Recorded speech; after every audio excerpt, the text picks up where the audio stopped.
बचने के लिए था। आज यहाँ कहना डर लगता है, बहनों और भाइयों कहने में डर लगता है, जिसको हमारी सांस्कृतिक परंपरा में हमने श्रेष्ठ माना, लेकिन आज की शिक्षा में ऐसे सब थोड़ा दिक्कत है।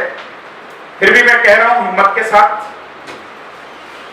और एक बात मैं और कहने का साहस कर रहा हूं, ये बिल्कुल सही है कि इस देश का पूरा स्वतंत्रता आंदोलन कई सारे बैरिस्टर ने लड़ा, लेकिन ये भी सत्य है कुछ खानदानी बैरिस्टर्स ने इस देश को डुबाने का भी बहुत बड़ा काम किया। और मैं कभी कभी कहता हूं कि लम्हों ने खता की और सदियों ने सजा पाई। अभी हमने कश्मीर को सुना है, तो ऐसे एक बैरिस्टर साहब की कहानी, नाम लेने की आवश्यकता नहीं। थिंक इंडिया 2007 में इस देश के आप जैसे छात्र छात्राओं को भारत के बारे में ठीक से एक विजन देने का काम करने के लिए बना एक प्लेटफॉर्म है। वास्तव में ऐसे कुछ लोगों के मन में एक आइडिया आया। अभी एक मेरे मित्र कह रहे थे कुछ ड्रीम्स रहते हैं, ऐसे ही शायद आप जैसे किसी स्टूडेंट्स के दिमाग में ड्रीम्स आ गया कि हम ऐसे क्या कर सकते हैं। कभी कभी आइडिया जाता है और उस पर कुछ लोग काम कर देते हैं, कुछ लोग केवल सोचते रहते हैं, कुछ लोग केवल प्रॉब्लम चिल्लाते हैं, कुछ लोग सॉल्यूशन लेकर आते हैं। तो मैं उस 2007 के आप जैसे छात्रों को आपके सामने सैल्यूट करता हूं, जिन्होंने उस आइडियाज पर काम करना शुरू किया और एक छोटी सी मीटिंग में से आज भारत का नहीं दुनिया का एक बहुत बड़ा आइडिया ये थिंक इंडिया के प्लेटफॉर्म के रूप में हमारे सामने आ गया, जिसने आपको भी एक बहुत बड़ी अपॉर्चुनिटी दी। इसलिए थिंक इंडिया को मैं बहुत बहुत धन्यवाद देता हूं। इस लगभग 1-1.5 महीने के यहाँ के इंटर्नशिप के दौरान आपको कई ऐसे पर्सनालिटीज को मिलने का मौका मिला और उन्होंने कई बातों पर बड़े विस्तार के साथ आपके सामने केवल विधि का क्षेत्र नहीं, केवल न्याय एवं धर्म की बात नहीं की, दुनिया के मत से न्याय की बात नहीं की, तो भारत में न्याय की फिलोसफी तक की बात की। और इसलिए आदरणीय सुनील अम्बेडकर जी जब आपके बीच में आए थे तो उन्होंने बड़ी अच्छी बात कही थी, हम केवल जजमेंट के लिए नहीं, हम जस्टिस के लिए काम कर रहे हैं। और यही शायद भारत के प्रत्येक अंतिम उस व्यक्ति की जो एक अपेक्षा रहती है, जिसके मन में कुछ भी होता है तो आज भी उसको कभी कभी लगता है कि न्याय का दरवाजा खटखटाया जाए। लेकिन ये दुर्भाग्य है कि आज जिस प्रकार की न्यायिक प्रक्रिया में जटिलता है, लगभग 3.5 लाख से ज्यादा मुकदमे आज भी देश के न्यायालयों में लंबित है। और कुछ लोगों को केवल ये लगता है कि कहीं से भी लॉ की डिग्री लाई जाए और एक अच्छा सा प्रोफेशन अपना लिया जाए। लेकिन आज इस देश में जिस प्रकार से हमारे सामने चुनौतियां हैं, ये सही है कि आपको सौभाग्य मिला कि आप देश के ऐसे प्राइमरी इंस्टीट्यूट में पढ़ रहे हैं जहां से आपको एक बहुत अच्छा पैकेज, बहुत अच्छा कैरियर आपके लिए रास्ते में इंतजार कर रहा है। जैसे आप डिग्री लेकर आएंगे, आप जैसे ही गेट से बाहर आएंगे, आपके लिए बहुत सारी अपॉर्चुनिटी है। लेकिन जब हम इस देश को सही में समझने का प्रयास करते हैं, हमारा एक प्रयास है थिंक इंडिया का कि आपको एक क्वाइंस का एक दूसरा पहलू भी दिखाया जाए। इस देश की जटिलताओं से भी हम रूबरू हो। मैं अक्सर कहता हूं कि कभी कभी हमको भूख इसलिए नहीं लगती, हम रोटी इसलिए नहीं खाते क्योंकि हमको पिज्जा बर्गर ये सब मिलता है और उसके कारण से भूख नहीं होती, इसलिए रोटी नहीं खाते। लेकिन दोस्तों, इस देश में 47% लोग आज भी ऐसे हैं जिनको रोटी मिलती है। आधुनिकता के नाम पर हमें से बहुत लोग आज देखते हैं कि वो कपड़े इसलिए नहीं पहनते क्योंकि फैशन है। लेकिन आज भी ऐसा बहुत बड़ा भारत का समाज है जिसको कपड़ा क्या होता है नसीब नहीं होता। अनेक घरों में जाने से घर में अगर 2 महिलाएं तो एक समय में एक ही सामने आती है, क्योंकि दोनों को पहनने के लिए कपड़ा भी। उड़ीसा के कालाहांडी जैसा क्षेत्र में अपने बच्चों को केवल थोड़े से पैसे लेकर के बेच देने की विविधता आज भी हमारे सामने खड़ी। अभी हम देश भर में सामाजिक अनुभूति नाम का एक कार्यक्रम चला है, आपके लिए विधि है, लेकिन जो सामान्य डिग्री कॉलेज में पढ़ने वाला विद्यार्थी है उसके लिए हमने ऐसे रिसर्च स्कॉलर्स के लिए, उन सब स्टूडेंट्स के लिए एक सामाजिक अनुभूति चलाई। और उस सामाजिक अनुभूति का जैसे आज यहाँ अनुभव कथन कर रहे थे, मेरे सामने अनुभव कथन करते करते एक इंजीनियरिंग का छात्र रोने लगा। रोते रोते उसने कहा कि मैं जिस अनुभूति में गया था वहां पर जब हम एक गांव में इंटीरियर में जाकर के खाना खा रहे थे होटल पर, वहां उस होटल पर जहां झूठे बर्तन धुलते हैं और उसका जो पानी रहता है, एक बूढ़ी महिला एक लोहे की छलनी लेकर उसमें से सब्जी और रोटी के कण छाप रही थी। हमने उससे पूछा कि शायद वो अपने किसी जानवर के लिए लेकर जा रही है, लेकिन बताने के बाद हमारी आंखों से इतने आंसू निकले, आज तक शायद कभी नहीं निकले थे। उसने रोते रोते कहा कि उस बूढ़ी मां ने कहा कि 3 दिन से मेरे बेटे भूखे हैं, मेरे बच्चे भूखे हैं, इस कल को लेकर जाऊंगी, कुछ खिला दूंगी तो रात को सो पाएंगे। ये भी हमारा भारत है। इस भारत के नेशनल बिल्डिंग के लिए, इन सारी चुनौतियों के लिए हमारे लोग के जो आज के आधुनिक इतने बड़े बड़े शिक्षण संस्थान में पढ़ने वाले हम सब लोग हैं, क्या हमारा कोई दायित्व बनता है इस भारत की तस्वीर को बदलने? क्या हम केवल अपने लोग की अच्छी अच्छी डिग्रियां लेकर के, बड़े बड़े टैग लगा करके बैठ करके केवल हम विधि के कुछ बातों के लिए संघर्ष करने के लिए आए? क्या एक लॉ स्टूडेंट्स के नाते से, एक्टिविस्ट के नाते हमारा कोई दायित्व बनता है इस समाज के लिए? क्या इस देश में आज परिसरों में जिस प्रकार से एक चैलेंज हमारे सामने आ गया, और कभी कभी तो ऐसा लगता है कुछ लोगों ने अभिव्यक्ति की स्वतंत्रता के नाम पर, फ्रीडम ऑफ स्पीच के नाम पर इस देश की संप्रभुता को ही चैलेंज करने का काम करते, और हम जैसे सब लोग चुपचाप सुन लेते। बाबा साहब भीमराव अंबेडकर के संविधान से लेकर इस देश के कानून की धज्जियां उड़ाने का काम देश के सर्वोच्च न्यायालय को, judiciary killing of Afzal Guru जब वो लिखते हैं तो इसका सीधा सीधा तात्पर्य होता है कि भारत के न्याय के आधार पर सर्वोच्च न्यायालय ने जिस फांसी की सजा को सुनाया था, जब आप उसको जुडिशरी ऑफ किलिंग कहते हैं तो आप पूरे भारत के सर्वोच्च न्यायालय से लेकर भारत की संसद और भारत के संविधान को चुनौती देते हैं, लेकिन हम जैसे लोग मौन रहे। इसलिए मैं आपसे आह्वान करना चाहता हूं, आज जिस प्रकार से इस भारत में भारत की आर्मी के सोल्जर्स, मैं आपसे निवेदन करने के लिए यहां पर आया हूं कि हमको एक ऐसे लो सोल्जर के नाते से खड़ा होना पड़े, लो के साथ साथ एक सिविल सोल्जर के नाते भी, क्योंकि भगवान ने आपको टैलेंट दिया है, हमारे को मेधाशाली दिया, एक अवसर दिया, एक अपॉर्चुनिटी दी है। हम ऐसे परिवार में पैदा हुए जहां पर हमें ये सब बातें मिली, और एक अपॉर्चुनिटी के नाते से हम भारत के उस शाइनिंग फेस में रहते हैं। लेकिन आज भी अगर इस देश को एक ग्रेट नेशन के नाते से हमको आगे लेकर जाना है, तो समाज का जो इतना बड़ा वर्ग जिसकी मैं बात कर रहा हूं, लगभग 47 लोग बिलो पॉवर्टी लाइन रहते हैं, जिनके बच्चे कभी स्कूल में नहीं गए, जाने की संभावनाएं भी नहीं। लेकिन हम लोग जिस शिक्षण संस्थान में पढ़ते हैं, वहां सरकार को जो ग्रांट सरकार देती है, जो टैक्स पे का पैसा आता है, शायद उसमें आप कभी ईमानदारी से विचार करके देखिए, जिस लेबर के व्यक्ति को आप देखते हैं, वो लेबर का व्यक्ति जब कोई सामान खरीदता है उसका टैक्स पे होता है, वो भी कहीं ना कहीं हमारे यहां तक आने में लगा होगा, जिसके लिए कभी स्कूल, वो कॉलेज और यूनिवर्सिटी की बिल्डिंग बनाता है, लेकिन उसकी बिल्डिंग में उसके बच्चे कभी नहीं पढ़ते हैं। ऐसे लोगों के बारे में हमारा रिस्पॉन्सिबिलिटी है कि नहीं? क्या एक समाज के अंतिम पीड़ित व्यक्ति की जो न्याय का दरवाजा इसलिए खटखटाता है कि उसको उम्मीद है कि मुझे न्याय मिलेगा, लेकिन मित्रों जिस प्रकार का फ्रेमवर्क अपने देश में जुडिशरी के मामले में हो गया, क्या आज कोई एक ईमानदार व्यक्ति ये ताकीद कर सकता है कि उसको न्याय मिलेगा? आज जिस प्रकार से बड़े बड़े लोग इस देश के न्याय को खरीदने का काम करते हैं, और मैं कभी कभी ऐसे जो इस देश में एक लेफ्ट के साथ भी मिलकर के काम करते हैं, कॉन्स्पिरेसी क्रिएट करते हैं और देखते देखते देश के बड़े भूभाग को उजाड़ने का काम करते हैं। इसलिए मुझे कभी कभी एक कवि की बड़ी अच्छी पंक्ति याद आती है, उम्र बीत जाती है एक घर बनाने में, तुम्हें शर्म नहीं आती बस्तियां जलाने में। आज ये देश महिलाओं के विषयों को लेकर, SC ST के विषयों को लेकर, किसानों के नाम पर जल रहे हैं। वास्तविकताओं को देखना पड़ेगा। एक लो ग्रेजुएट के नाते हमको इन सारे पहलुओं को देखना पड़ेगा, अपने न्यायिक क्षेत्र से बाहर जाकर, जैसे मैंने कहा कि एक सोल्जर के नाते से हमको इस भूमिका को लेना पड़ेगा। और ये कैंपस का विषय हो, सोसाइटी का विषय हो, समाज में, देश में जो सारी डिबेट और नए प्रकार का डिस्कोर्स जो चल रहा है, इस डिस्कोर्स में से सही क्या है, गलत क्या है, इसके आधार पर आपको भी आगे आकर के एक मुखर होकर बोलने की आवश्यकता है।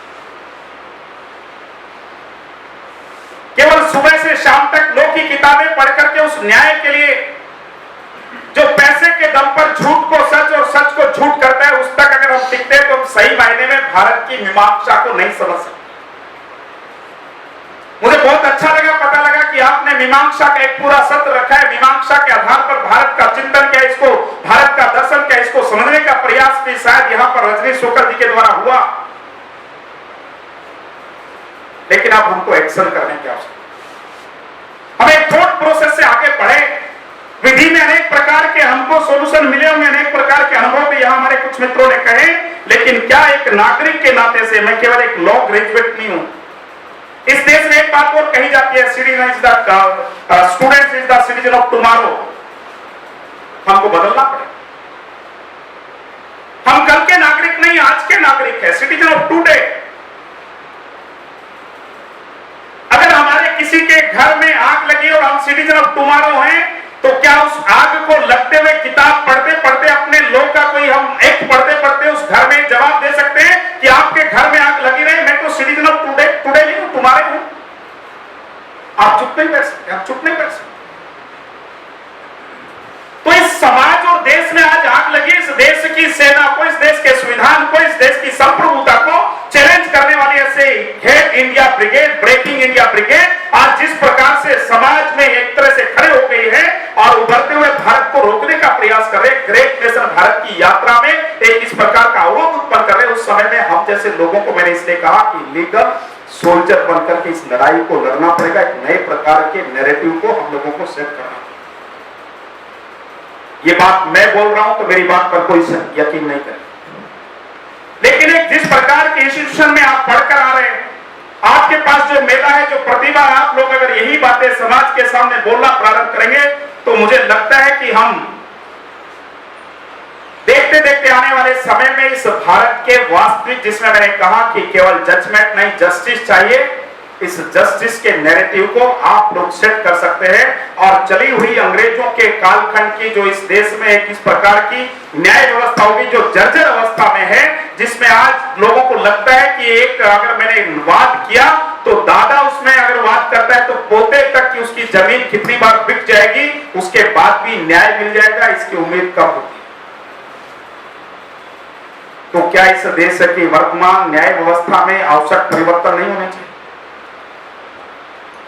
आमूलचूल परिवर्तन करने की आवश्यकता है। समाज जीवन में पैराडाइम शिफ्ट आ गया। आज के जितनी सारी चुनौतियां हैं, क्या हमारी न्याय व्यवस्था में उन चुनौतियों को एड्रेस करने वाले प्रावधान हमने किए हैं?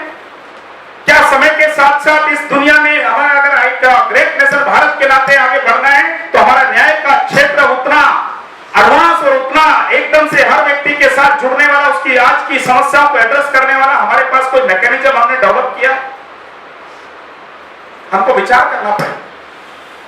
आज तक तो हम अंग्रेजों के डिजाइन किए गए न्याय के आधार पर देश को चला रहे हैं।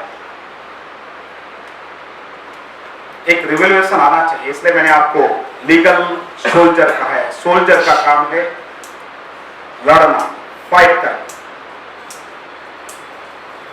और ये फाइट किसी की रक्त क्रांति की फाइट नहीं, ये पैराडाइम शिफ्ट की क्रांति की लड़ाई। ये समाज जीवन में जो एक मानस में एक विचार है कि अगर हमारी कोई लड़ाई लड़ सकता है तो एक वकील के पास वो अपने सारे दुख दर्द लेकर आता है, 1 एकड़ की जमीन को बेचकर अपने गांठ में कुछ पैसे लेकर आता है। वो वकील को एक देवता मानता है कि ये मेरी लड़ाई लड़ेगा, मुझे न्याय दिलाएगा। ऐसे वकीलों के पास आज मेरे देश का, गांव का गरीब किसान आता है, लेकिन देखते देखते कुछ समय के बाद उसको लगता है कि मैंने गलती कर दी, उसका विश्वास टूट रहा है। क्या इस विधि के अनुभवों से, जिस प्रकार से आपके जीवन में परिवर्तन आया है, इन अनुभवों को लेकर आज आप यहां से जाने वाले, इन अनुभवों के आधार पर अपने अपने कैंपस में, अपने अपने समाज में, जिस भी परिसीमन में आप लोग रहते हैं, वहां पर इस प्रकार की डिबेट का लीडरशिप हम कर सकते हैं क्या? पूरे समाज में आज कहीं भी जाकर आप डिबेट करिए, वो चेंज चाहता है। मैं इस विधि में आए हुए आप सब विधि के स्नातकों से निवेदन करना चाहता हूं कि इस चेंज को लीड करिए, लीड द चेंज। एक बार आप नेतृत्व दे दीजिए, सारा समाज आपके साथ खड़ा हो जाएगा। जैसे मैंने कहा कि आजादी के आंदोलन में बहुत बड़ा योगदान इस देश के सामान्य गरीब परिवार से या सामान्य समाज से आने वाले वकीलों का है। कुछ खानदानी बैरिस्टर ने गड़बड़ की होगी, लेकिन जिनके जीन्स इस देश के रहे, उन्होंने इस देश को एक दिशा देने का काम किया। आज 2017 के इस परिवर्तन की क्रांति के अग्रदूत के नाते हमने जो इस विधि नाम से थिंक इंडिया के माध्यम से अपने एक समाज के नए अनुभव को सीखने का प्रयास किया। मैं यहां जब आया तो अपने एक इंडिविजुअल आइडेंटिटी के साथ आया था, लेकिन आज मैं यहां से जब जा रहा हूं तो मेरी इंडिविजुअल आइडेंटिटी ये कई लोगों के साथ जुड़ रही है। मैं एक परिवार का सदस्य बनकर के लौट रहा हूं और इस नाते से मैंने जब समाज की इन बातों को आज तक मैं कह सकता था कि मैं जानता ही नहीं, मुझे किसी ने कहा ही नहीं, मुझे किसी ने आने के लिए एक बार बोला ही नहीं कि आकर के समाज के विषयों को बोलो। मेरे मित्र भी कह रहे थे कि मैं बहुत आलसी हूं। आलसी होने के लिए भी बहुत कुछ चाहिए, लेकिन मैं पूरे 2 घंटे से उनको देख रहा हूं, आलसी तो नहीं है, पूरा पेन लगातार बज रहा हूं। अब या तो फेसबुक पर चलाने के कारण से अंगूठा ज्यादा एक्टिव हो गया और रुक ही नहीं रहा है। आज का नौजवान कभी कभी कहता है कि उसके पास टाइम नहीं है, यही कह रहा है। अगर यूथ के पास टाइम नहीं होता तो गूगल और फेसबुक की दुकान तो बंद हो जाती। पूरी रात उसकी दुनिया में आप लोग ही मिलते हैं और यूथ के पास टाइम नहीं होता तो पूरे देश और दुनिया के मॉल तो रातों रात बंद हो जाते हैं, वहां भी देखोगे तो वही मिलते हैं।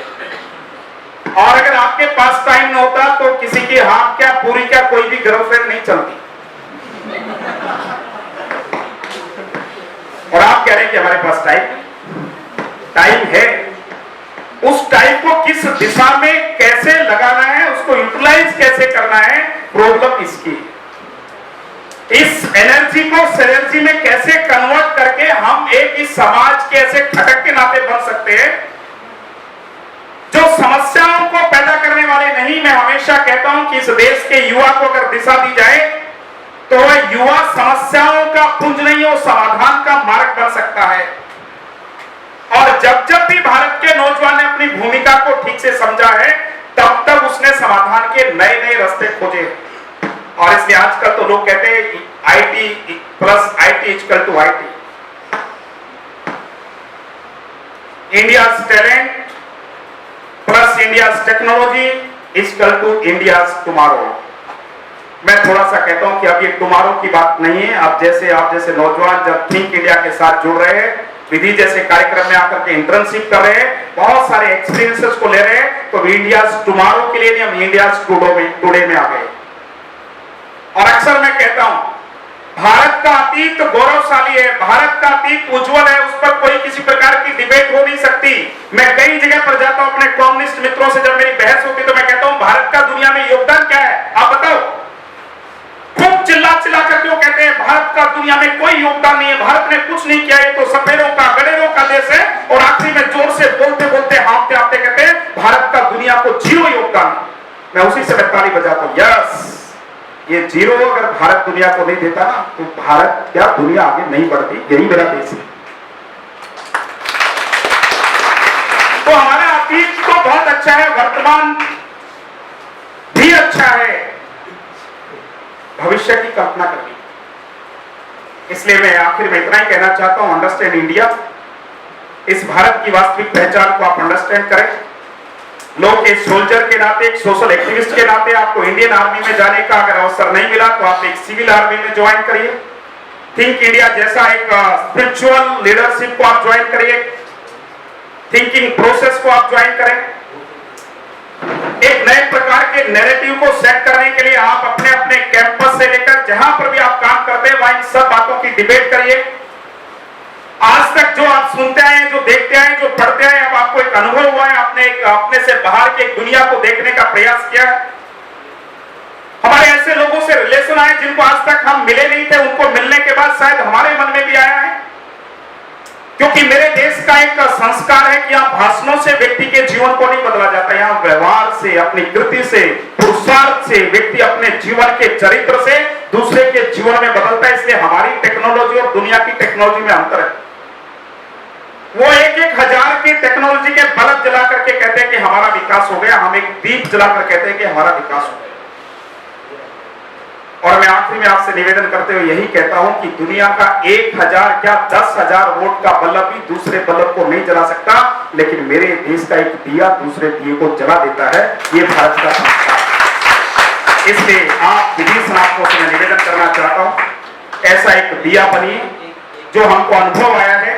जिन निस्वार्थ लोगों ने आपके लिए इतने सारे प्रयास किए हैं, इतनी सारी फैकल्टी को आपके बीच में बुलाया, लेकिन आज वो कैसे चूके मुझे नहीं पता। इतने सारा अच्छा व्यंजन आपके सामने हर समय रखा, इतने बड़े बड़े लोग बुलाए, लेकिन समापन के लिए एक अनपढ़ हरियाणा के व्यक्ति के वो आपके सामने खड़ा कर दिया। ये इन्होंने क्यों किया मुझे नहीं लगता। या तो ये दोबारा आपको इंटर्नशिप में बुलाना चाहते हैं, या ये मेरी परीक्षा लेना चाहते हैं, या आपके धैर्य की परीक्षा लेना चाहते हैं। तो राहुल जी और गणेश जी बता सकते हैं। अब गणेश जी को चैलेंज इसलिए नहीं कर सकता कि ये विधि विनायक है, क्या पता कब क्या लिख देंगे मालूम नहीं, इसलिए मैं उनको प्रथम बार प्रणाम करता हूं, सबसे पहले उन्हीं को मनाता हूं। तो मेरे को आपके बीच में लाकर खड़ा किया है। ये मैं समझ नहीं रहा हूं कि रणनीति क्या है, ये आप समझिए, और आपको समझ में आ जाए तो मुझे भी बता दीजिए।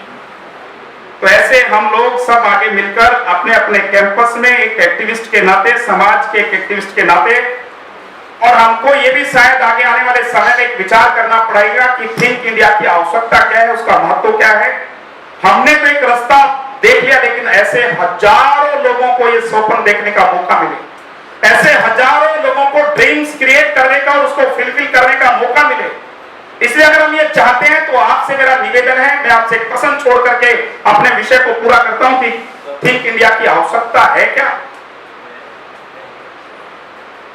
और ये थिंक इंडिया की आवश्यकता अगर है तो केवल ये गणेश और राहुल जी का काम है क्या? ये कुछ 4-5 लोगों का, राका मैडम केवल 4-5 लोगों की मेंटर बनकर के थिंक इंडिया चलाते रहेंगे, या इसमें आप जैसे लीगल सोल्जर आने वाले समय में, जैसे मैंने कहा कि इंडियन आर्मी में जाकर राष्ट्रभक्ति करना ये अच्छी बात है, लेकिन आज इस देश को सोशल आर्मी के लोग चाहिए, जो आप जैसे पढ़े लिखे लॉ ग्रेजुएट चाहिए, जो अपने तर्कों के आधार पर विधि सम्मत, न्याय सम्मत, भारत के कानून, भारत के संविधान के पुस्तक के आधार पर इस देश के नए सोपान के लिए आने वाले दिनों में इस देश की युवाओं को एक दिशा देने का काम करें, उसका नेतृत्व करें। और आज जो एक ग्रेट नेशन भारत बनने की वैश्विक अपॉर्चुनिटी हमारे सामने है, इस वैश्विक अपॉर्चुनिटी के समय हम सब लोग इस देश का एक योग्य नेतृत्व करें और आने वाली पीढ़ी उस समय गौरव का भान करें कि जब ये ग्रेजुएट्स आए थे, इन्होंने इस देश के डिस्कोर्स को बदला, इस भारत के वास्तविक पहचान के साथ भविष्य के भारत के सपने लेकर के लोग आगे बढ़े। पूरा समाज हमारे साथ चलने के लिए तैयार है।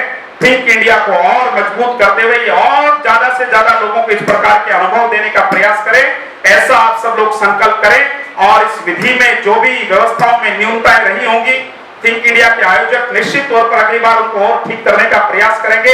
आपके पास भी बहुत सारे सजेशंस होंगे और अच्छा थिंक इंडिया कैसे हो सकता है। सही में इस देश के प्रत्येक कैंपस में एक ऐसी वॉइस क्रिएट हो कि उस कैंपस में इस देश के खिलाफ जो ब्रेकिंग इंडिया ब्रिगेड है उसको कोई चांस ना मिले, और उसका एक बहुत अच्छा न्याय सम्मत उत्तर आप दें। केवल उत्तर आप नहीं दे तो ऐसे लोगों को उत्तर देने के लिए तैयार करने का दायित्व भी आप सबका है। मैं आप सबको बहुत बहुत शुभकामनाएं देता हूं।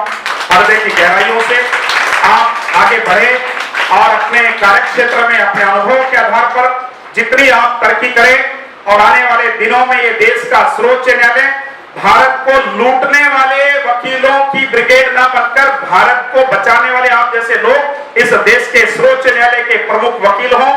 और मेरे जैसे व्यक्ति से कोई राय मांगे कि हमारा ये मामला है या इस देश का ये मामला है तो किस वकील के पास जाएं। और उस समय मैं थिंक इंडिया के कार्यालय में फोन लगाता हूं कि सुप्रीम कोर्ट की आज की सबसे स्ट्रॉन्ग इस देश के बारे में विचार करने वाली लॉबी कौन सी है, तो उस लॉबी में यहां बैठे कुछ लोगों के नाम आए। ये आज का मैं एक संकल्प और एक आपसे निवेदन करता हूं, इस प्रकार का प्रयास आप करें। और अंत में वहां पर पहुंचने के बाद भी ये संस्कार अपने साथ रहे।